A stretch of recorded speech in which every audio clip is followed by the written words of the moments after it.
Let A be the column vector -1, 2.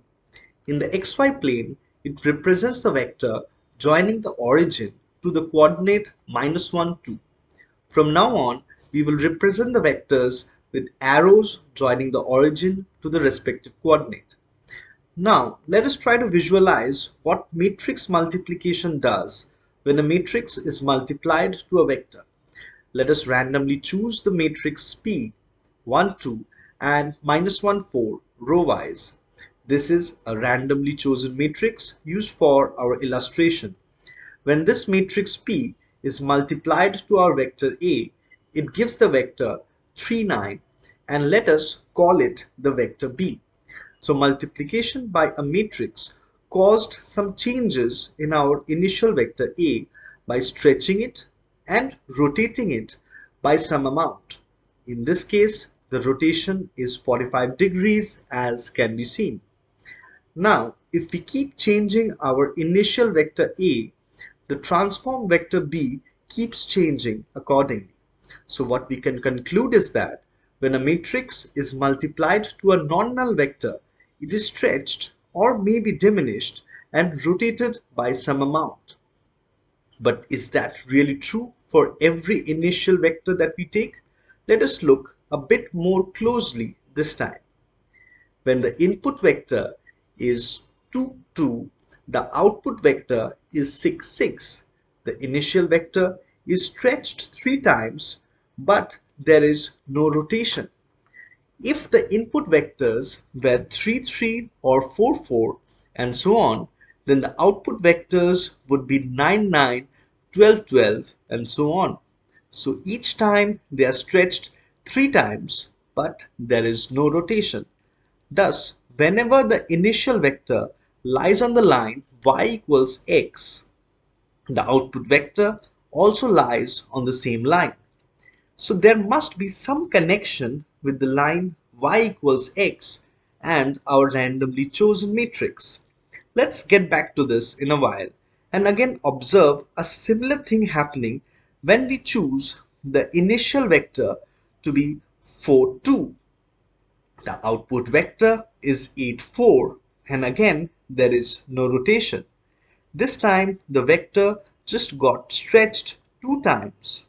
If the input vectors were 6, 3 or 8, 4 and so on, the output vectors would be 12, 6 and 16, 8 and so on. So now the vectors are getting stretched 2 times and there is no rotation. So now whenever the initial vector lies on the line x equals to 2y, the output vector lies on the same line. So we got two special lines x equals y and x equals to 2y such that whenever any vector lies on these lines, the output vectors lie on the same line and there is no rotation in each case. So what's special about these two lines and how are they connected to our chosen matrix P? Well, these lines are nothing but the directions of the eigenvectors of the P matrix. Vectors lying on the line y equals x were stretched 3 times, which means that the eigenvalue corresponding to the vector is 3, and the vectors lying on the line x equals 2y were stretched 2 times, which would mean that the corresponding eigenvalue for this eigenvector is 2. Now, with respect to this, let us observe something interesting.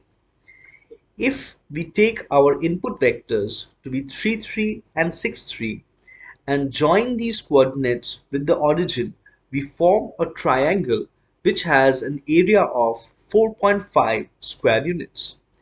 Now, if the corresponding output vectors, which are 9, 9 and 12, 6, they are joined by a straight line and connected to the origin, the triangle thus formed has an area of 27 square units.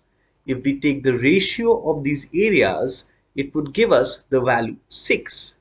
This 6 value is nothing but the value of the determinant of our chosen matrix. So it is a nice observation that corresponding to any two input vectors, if we get two output vectors, then the ratio of the area of these two triangles would give us the determinant value of the P matrix irrespective of what input vectors we take. Now, if we choose a different matrix, let's say 0, -1 and 1, 0 as our randomly chosen matrix, and we take our vector to be -1, 2 and multiply these two just like before, then we get the output vector as -2, -1, which we are going to call as our new B vector, and we get the corresponding vector in the diagram as we can see. So here the rotation has been 90 degrees, and now it is interesting to observe that if we change our input vector, the output vector always keeps changing, keeping a fixed angle of 90 degrees between them. That means they never coincide. So why is this happening in such a case? Well, in this case, the eigenvalues are complex numbers and the eigenvectors have complex components. So that's why we don't get a meaningful physical interpretation. Well, that's it in this video about eigenvalues and eigenvectors and their geometrical representation. Hope you find this video interesting and insightful. Thank you for watching.